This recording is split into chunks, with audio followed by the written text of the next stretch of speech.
한 주간이었는데 여러분들 모두 평안하셨고 건강하셨습니까? 네. 참 감사한 한 주간이었다라는 생각을 갖습니다. 매일 감사일기를 쓰고 있는데 또 지난 한 주간 동안 썼던 감사일기를 넘겨보니까 여러 가지 감사한 일이 참 많았습니다. 특별히 태풍 카눈이 다행히 한반도와 교회에 큰 피해를 입히지 않고 지나간 것도 무척 감사한 일이었고요. 교회적으로는 유치부 주일학교가 성경학교가 은혜 가운데 잘 진행이 되게 해주셔서 감사했고, 어제는 특별히 또 야외로 물놀이 갔다 왔는데 아이들 모두 아무 사고 없이 다녀온 것도 감사했습니다. 그리고 또 지난 주간 동안 새벽 기도회가 굉장히 은혜로운 새벽 기도회가 한번 있었는데 그 일이 너무 감사했다는 생각이 듭니다. 여러분들도 감사한 일들 참 많으셨죠? 다 이렇게 말씀드릴 기회가 없어서 그렇겠습니다만은 우리 주위 분들하고 손잡고 또 안아주시면서 웃으면서 사랑합니다, 늘 고맙습니다, 사랑합니다, 늘 고맙습니다.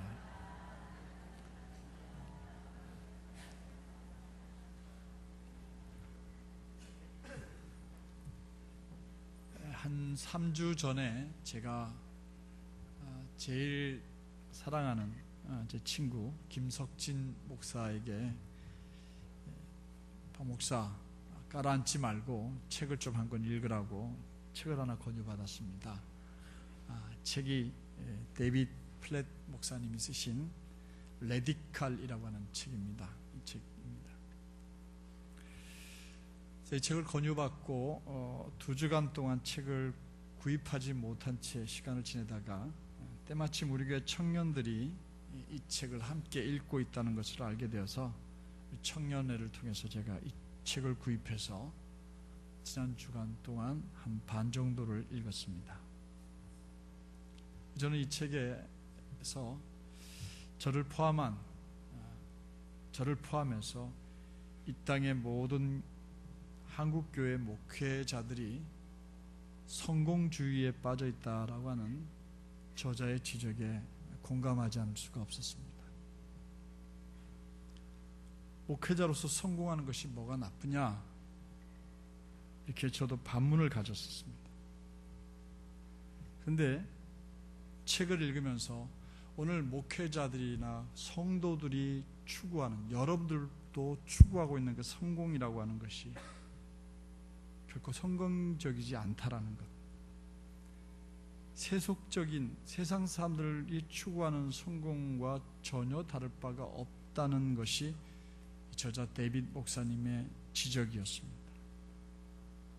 동의가 되지 않을 수가 없었어요. 책에서 데이빗 플랫 목사님은 독자들에게 만약 당신이 스스로 예수님의 제자라고 믿거나 또 그런 삶을 살아볼 마음이 조금이라도 있다면 스스로에게 3가지 질문을 던지라고 책에서 38페이지에 권유를 했습니다.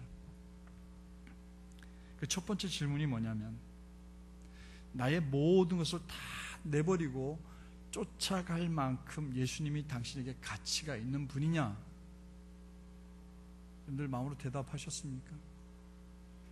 오늘 여기 이 자리에 나와 앉아 계신 여러분들 여기에 뭐라고 대답을 하시겠습니까? 다시 물어볼까요? 나의 모든 것을 다 내버리고 쫓아갈 만큼 예수님이 나에게 가치가 있는 분이냐 하는 질문이었고요. 두 번째는 예수님이 너무도 선하고 만족스럽고 소중한 까닭에 내가 그분 안에서 온전하게 지기 위해서라면 내가 가지고 있는 모든 소유, 내 존재 전체를 내버려도 아깝지 않겠느냐 하는 질문이었어요. 세 번째 질문은 현대 문화, 심지어 교회가 가르치고 있는 방향과 어긋난다 하더라도 과감하게 그 말씀에 순종해서 예수님이 이끄시는 대로 따라갈 수 있겠는가 하는 질문이었습니다. 제가 이 책을 펴놓고 그 부분에 빨간 줄을 그어놓고 접어두었습니다.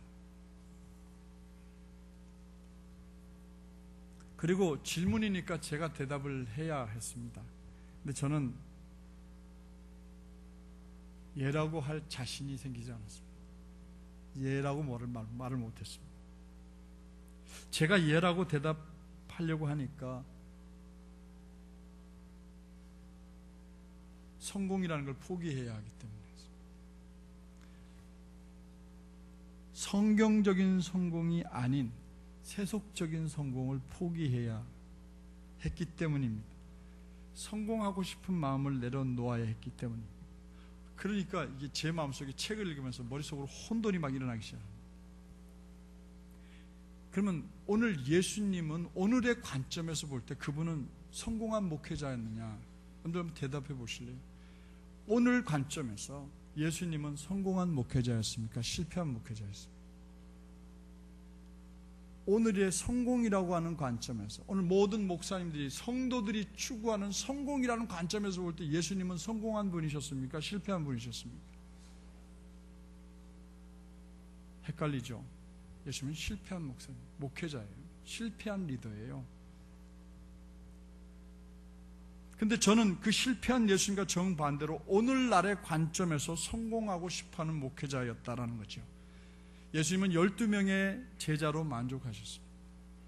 예수님은 결코 자기에게 많은 그 머릿속의 견해들을 책 한 권으로 남기지 않으셨습니다.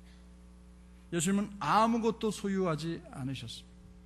그리고 자기를 따르는 자들에게 나를 따라오려는 너희를 부인하고 모든 것을 버리고 나를 따라오너라라고 말씀하셨습니다.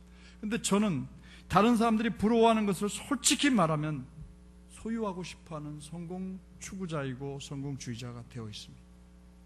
남들이 부러워하는 사이즈의 교회를 이루고 싶습니다. 남들이 부러워하는 사례비를 매달 받고 싶습니다. 남들이 부러워하는 자동차를 타고 싶습니다.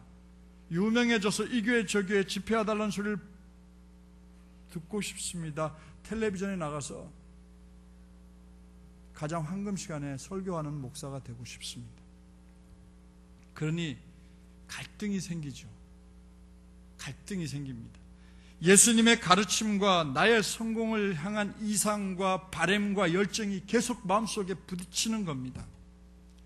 그리고는 성령님은 저에게 갈멜산에서 있었던 바알이라고 하는 세속의 신과 여호와 하나님의 이 신의 대결을 머릿속에 떠올려 주셨습니다. 그래 여러분들에게 이 사건을 설교하라고 마음속에 감동을 주셨습니다. 제가 열왕기상 18장을 폈습니다. 그 앞에 관련된 성경을 찾으려면 16장부터 읽어야 했어요. 그래서 몇 번을 읽었습니다. 근데 이것이 한 편의 설교거리가 아니라는 것을 알았습니다.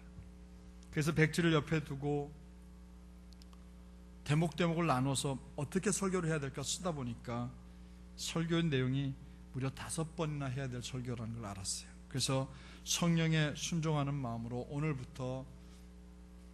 포함해서 5번에 걸쳐서, 제목도 멋지잖아요. 신들의 전쟁이라는 제목으로 설교를 해야 될 것 같습니다.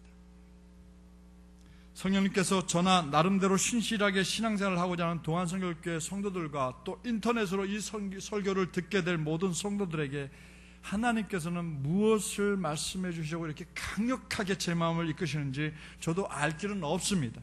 그러나 분명한 것은 하나님께서 제게 전해야 할 말씀을 주실 것이라는 것을 저는 믿고 있습니다. 여러분들 또한 믿으시기 바랍니다. 앞으로 이 갈멜산에서의 바알이라고 하는 신과 이스라엘 백성들이, 아니 오늘 우리가 섬기고 있는 여호와라고 하는 이 신과의 전쟁에서 우리가 깨닫고 들어야 될 내용이 무엇일까요? 오늘은 이 시리즈 가운데 첫 번째로 바알과 여호와가 대결하기 위해 갈멜산으로 그들의 대리자들, 즉 선지자들을 소집한 내용을 통해서 우리에게 주신 말씀을 듣고자 합니다. 말씀의 은혜가 있기를 주님의 이름으로 축복합니다. 그렇다면 이 갈멜산 사건이 일어나게 된 데는 어떤 과정이 거쳐져서 이 일이 일어났을까요? 이 사건이 일어난 시기는 이스라엘 백성들이 출애굽을 한 후에 가나안 땅에 정착하여서 남유다와 북이스라엘로 분열된 다음에, 그리고도 오랜 시간이 지났습니다. 남쪽 유다에서는 부족 2개 부족이 뭉쳤고, 그리고 그 부족에서 그 참 하나님을 두려워하는 아사라고 하는 왕이 일어나서 유다를 38년째 다스리고 있을 때였습니다. 그런데 북쪽 10개 지파가 뭉쳐진 이스라엘에서는 아합이라고 하는 왕이 나라를 다스리고 있을 때였습니다. 이때 하나님께서는 엘리야라고 하는 사람을 손자로 불러서 사용하십니다. 이 북이스라엘의 왕이 된 아합은 하나님 보시기에 악한 왕이었어요. 그가 얼마나 악했는지 아합 왕 이전의 모든 이스라엘 왕보다도 가장 더 악한 왕이라고 성경에서 나왔어요. 그래서 아합 왕은 하나님의 진노를 샀던 것입니다. 아합 왕이 저지른 악한 행실에 대해서 열왕기상 16장 31절부터 33절까지 소개를 해놓았습니다. 우리 한번 세 번의 성경으로 아합이 어떤 왕인지 한번 읽어보도록 하겠습니다. 아합은 느밧의 아들 여로보암의 죄를 따라가는 정도가 아니라 오히려 더 앞질렀다. 그는 시돈 왕 엣바알의 딸인 이세벨을 아내로 삼았으며 더 나아가서 바알을 섬기고 예배하였다. 또 그는 사마리아에 세운 바알의 신전에다가 바알을 섬기는 제단을 세우고 아세라 목상을도 만들어 세웠다. 그래서 그는 그 이전의 이스라엘 왕들보다 더 심하게 주 이스라엘 하나님의 진노하게 하였다. 아합 왕이 하나님을 가장 진노하게 한 죄는 여호와 하나님 대신 바알을 섬기고 예배하는 일, 즉 우상을 숭배하는 일이었습니다. 이 일 때문에 진노하신 하나님께서는 엘리야를 아합 왕에 보내서 이렇게 말을 전하라고 하셨습니다. 열왕기상 17장 1절 말씀을 세 번의 성경으로 한번 읽어보도록 하겠습니다. 길리앗의 디셉에 사는 디셉 사람 엘리야가 아합에게 말하였다. 내가 섬기는 주 이스라엘의 하나님께서 살아계심을 두고 맹세합니다. 내가 다시 입을 열기까지 앞으로 몇 해 동안은 비는커녕 이슬 한 방울도 내리지 않을 것입니다. 엘리야가 하나님께로부터 받아서 아합 왕에게 전한 말이 무엇입니까? 자신이 다시 왕을 만나서 입을 열기까지 앞으로 몇 년 동안 비는커녕 이슬도 한 방울 내리지 않을 것이라는 말이었어요. 가뭄을 경고했던 겁니다. 언제까지 비가 내리지 않을 것이라고 했습니까? 엘리야가 아합 왕을 만나서 입을 열기까지라고 했습니다. 그 기간이 얼마였을까요? 오늘 우리가 읽은 본문이 시작되는 18장 1절에 보면 그 기간을 이렇게 얘기해 놓았어요. 세 번의 성경으로 18장 1절 읽어봅니다. 시작. 많은 날이 흘러서 3년이 되었던 해에 주님께서 엘리야에게 말씀하셨다. 가서 아합을 만나거라. 내가 땅 위에 비를 내리겠다. 그러므로 비가 내리지 않은 기간이 얼마였습니까? 많은 날 3년이라고 되어 있습니다. 그런데 누가복음 4장 25절과 또 야고보서 5장 17절과 18절에 보면 이 당시 비가 내리지 않은 기간이 3년 반이라고 이렇게 소개되어 있습니다. 3년 6개월이었습니다. 이스라엘에 3년 반 동안 비 한 방울 내리지 않자 이스라엘은 가뭄에 큰 어려움을 겪어야 했습니다. 그자 아합 왕의 아내였던 이세벨은 당연히 엘리야가 이 말을 했기 때문에 비가 안 내렸다고 생각하고 엘리야를 잡아서 죽이려고 했지만 만나지 못하게 되자 여호와를 섬기는 선자를 찾아서 죽였던 겁니다. 그때 하나님께서는 이 선자를 다 죽이신 게 아니었어요. 이 선자를 지켜주시고 도와주는 사람을 세웠습니다. 그게 누구냐면 궁중을 관리하는 사람이었어요. 그러니까 오늘날로 얘기하면 아합 왕이 한 비서실장쯤 되는 사람인데 오바다라고 하는 인물을 아합 왕 곁에다 두었던 겁니다. 이 오바다는 성경에 보면은 여호와를 지극히 경외하는 사람으로 이세벨이 하나님의 사람들을 죽일 때에 선지자 100명을 50명씩 따로 굴 속에 숨겨두고 그들이 먹을 떡과 물을 제공했던 사람이었어요. 그래서 주의 선자를 살렸던 사람이었죠. 하나님의 사람이었습니다. 그런데 이 가뭄이 3년 반 동안 계속되는 동안 어느 날 아합 왕이 오바다에게 자신의 말과 노예를 살리기 위해서 어디 물 있는 곳을 좀 찾아보자고 오바다에게 말을 했습니다. 우린 여기서 아합 왕의 또 다른 아주 나쁜 면 하나를 보게 됩니다. 지금 3년 반 동안이나 비가 내리지 않았으면 온 백성이 다 물을 구하고 어려움을 구하고 음식을 구해야 되는 이때에 아합 왕은 무엇을 위해서 지금 물을 찾아가자고요? 말과 노새를 먹여 살리기 위해서 물을 찾아가자고 이렇게 얘기를 한 겁니다.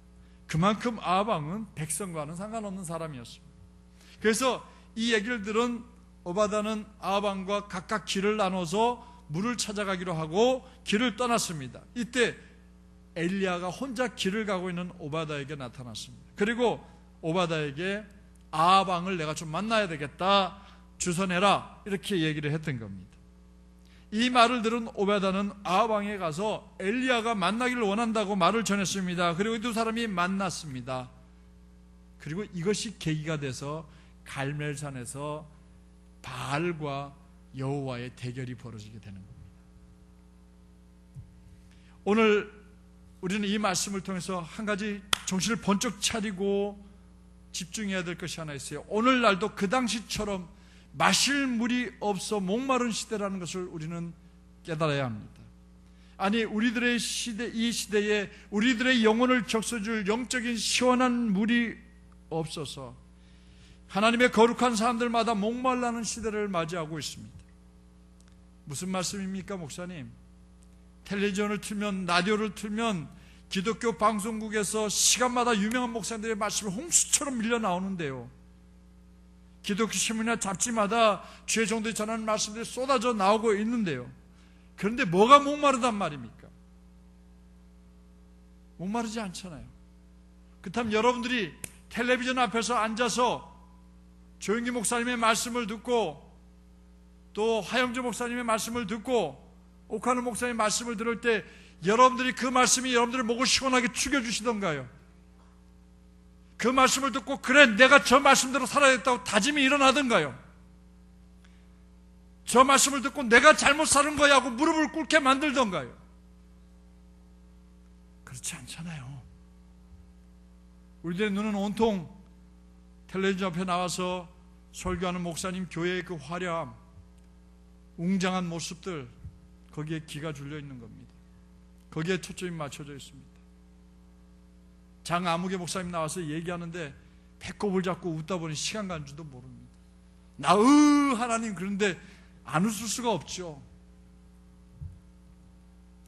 그런데 왜 이 땅에 기독교가 자꾸 이렇게 메말라가고 있습니까?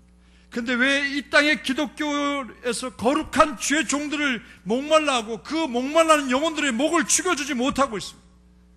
사람들이 교회에서 그들의 영혼을 시원하게 할 생수를 얻지 못하고 얻어받지 못하기 때문에 바르지 않은 사람, 올바르지 않은 사람들, 바르지 못한 사람들, 신천지며 통일교며 안상원 증인회며 제7일 안식교와 같은 이단들이 주는 물을 생수로 착각하고 마시고 있는 것 아닙니까?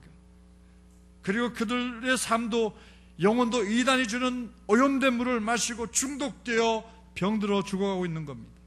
그래서 오늘 시대는 홍수처럼 설교는 많지만 마실 물이 없어 목마른 시대라는 사실입니다.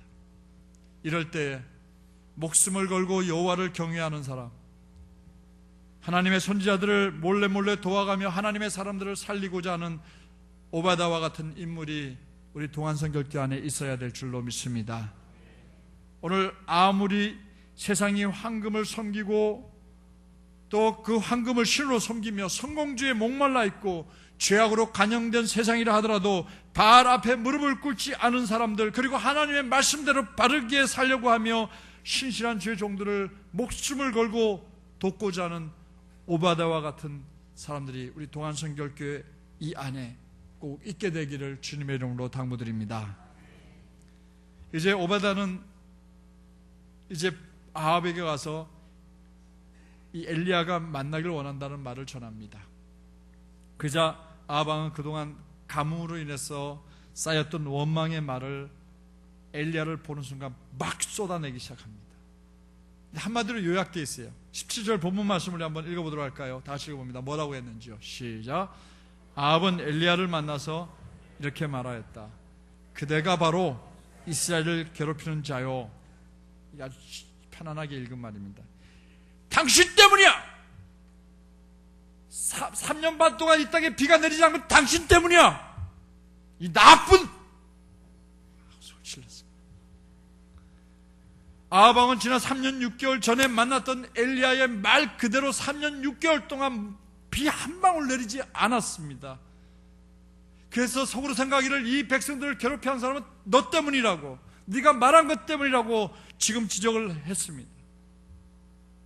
그러자 엘리야는 오히려 아하방에게 뭐라고 대답을 했습니까? 18절 말씀 우리 한번 세 번째 성경 읽어봅니다. 다시 읽어봅니다. 엘리야가 대답하였다. 내가 이스라엘을 괴롭히는 것이 아니라 임금님과 임금님 아버지의 가문이 괴롭히는 것입니다. 임금님께서는 주님의 계명을 내버리고 바알을 섬기십니다. 분명히 비를 내리지 않는 분은 여호와 하나님이심을 엘리야는 믿고 있었습니다.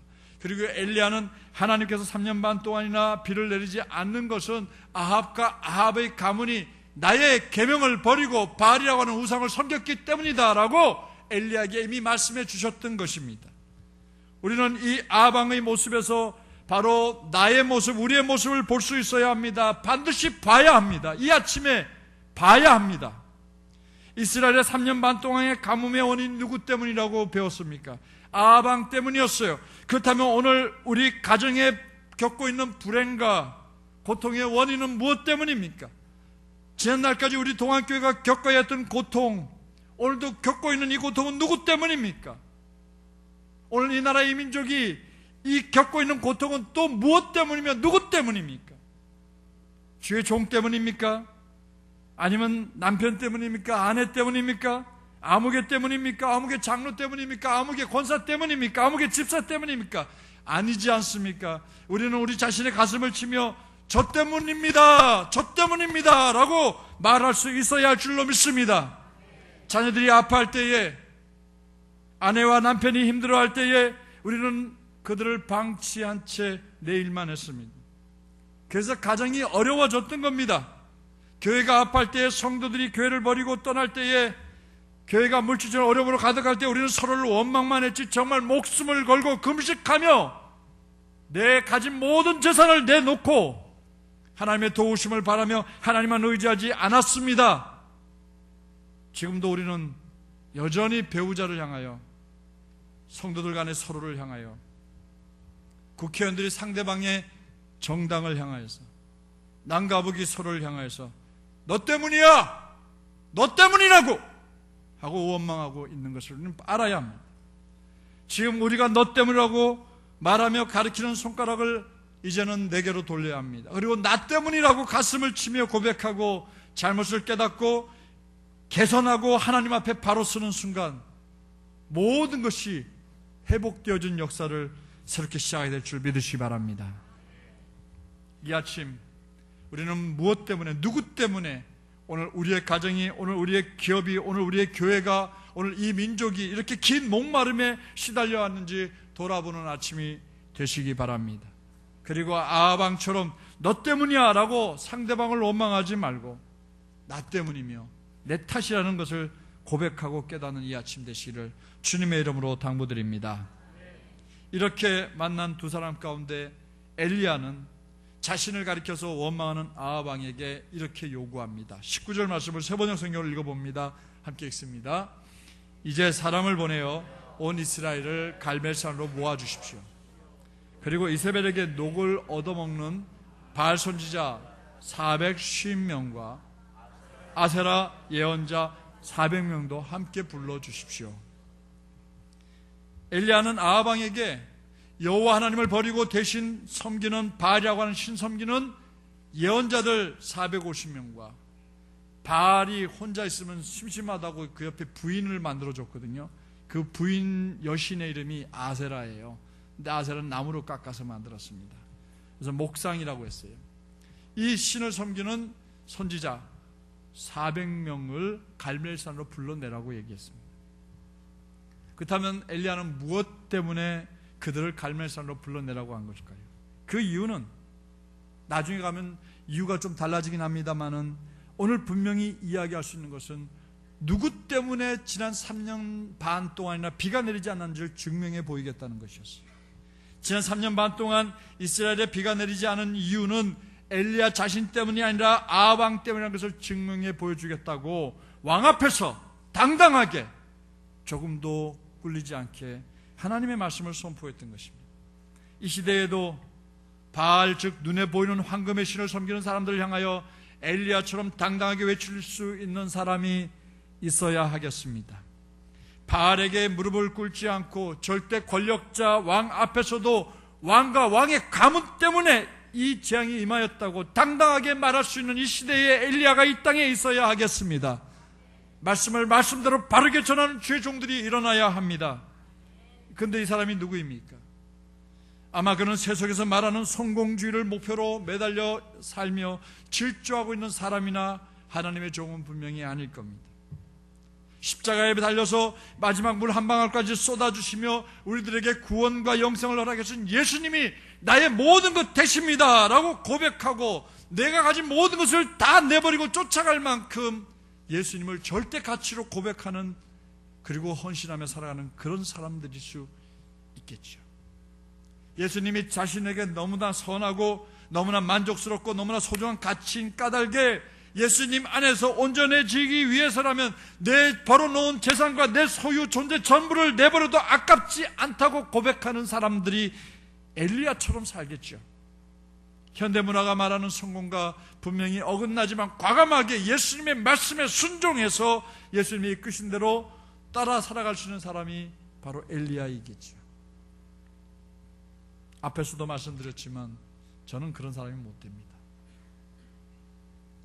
여러분들의 목사가 엘리야와 같은 사람이 되기를 바라신다면 기도해 주십시오. 그러나 저는 그런 사람이 못 됩니다. 늘 마음에 스스로 상진아, 성공주의에 물들지 말자 다짐하지만 잘 안 됩니다. 성령의 이끄심을 따라 살려가려고 무지무지 몸부림하지만 어리버리한 목사입니다. 제 별명이 뭐라고요? 어리버리한 목사.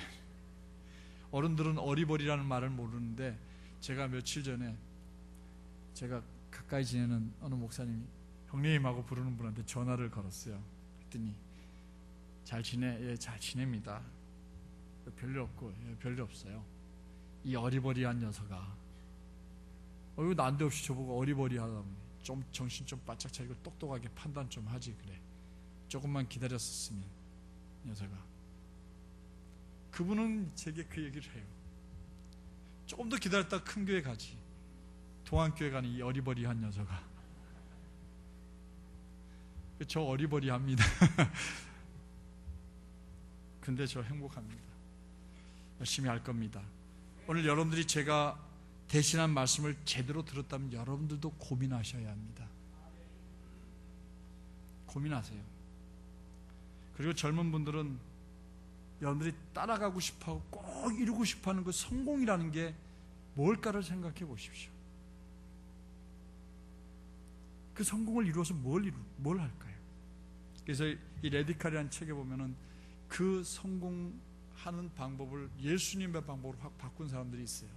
자기의 재능과 달란트를 가지고 다른 곳에 투자해서 정말 주님이 기뻐하는 일들을 해나가는, 그리고도 위대하게 살아가는 사람들의 얘기를 쫙 써놨어요.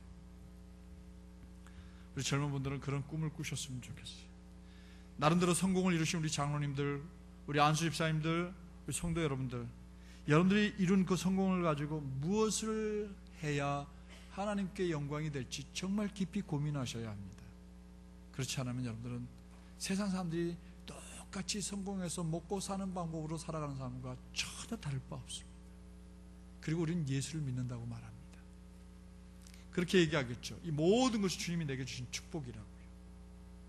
그게 맞을까요? 성령님의 이끄심을 따라가는 성도들이 되셔야 합니다. 그리고 정말 그것을 놓고 고민하고 어떻게 하는 것이 정말 주님이 원하신 길을 따라가고 주님이 원하는 성공을 이루는 것인지 고민하고 또 함께 그런 일들을 결단해 나가는 우리 동안선교회 성도들 되시기를 주님의 이름으로 당부드립니다. 기도하겠습니다. 오늘 주신 말씀을 우리가 함께 마음에 새기며 기도합니다. 하나님, 목마른 시대입니다. 우리의 목마름이 세상적인 물질로 채워지지 않는다는 것 압니다. 그러기에 하나님 살아있는 말씀으로 우리의 영혼을 목축여 주옵소서.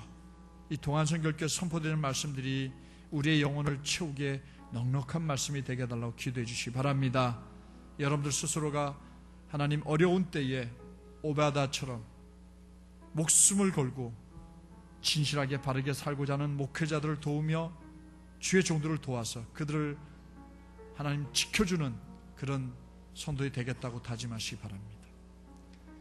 아하방처럼 너 때문이라고 원망하고 소리치지 말고 내가 잘못한 것이 무엇인지를 돌아보는 이 아침 되게 해달라고, 엘리야처럼 오늘 이 시대에 살아있는 말씀을 담대하게 전할 수 있는 주의 종들이 일어날 수 있게 해달라고 우리 주여 한번 부르고 입을 열어서 제가 종칠 때까지 간절한 마음으로 기도하겠습니다. 주여 하나님 감사합니다. 오늘 이 아침에 저희들 주의 전에 나와서 갈멜산에서 벌어진 바알과 여호와라고 하는 신의